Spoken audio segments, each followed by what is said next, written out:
Hey y'all, we're talking about the guidance of God today, coming from Psalm 31 verse 3.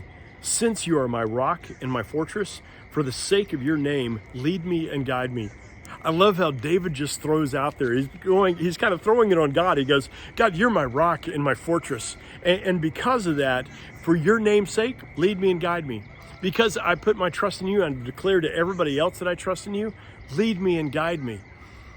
This is, again, one of the things that David had his strength in. He struggled with his faith, his following God. He made bad decisions. But bottom line, he always ended up turning back to God.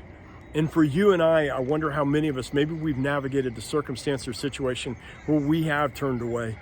But right now is the time for you and I to realize, you know what? We're not our own rock. We're not a good rock for ourselves. We're not a good fortress. We can't fix our health all the time. We can't fix relationships that are out of our control. We need our rock to be God. We need our fortress to be the only one who is a true fortress. So today I want to encourage you. Will you declare Jesus Christ as your rock alone? Not you and not your situation, not your spouse, not your children, not your parents. You and I, we have to come to a point of declaring God alone is our rock. God alone is our fortress. And then from there, we want the guidance of God. It's basically placing it back on God, going, God, since I placed you as my rock, God, since I placed you as my fortress, I'm going to trust you to guide me because you know for your glory what you want to have happen in my life.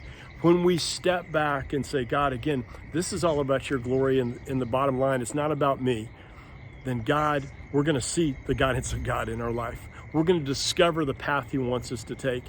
And sometimes that means waiting. Sometimes it means we're not going to hear what that path is immediately or even in the next few weeks or months or years.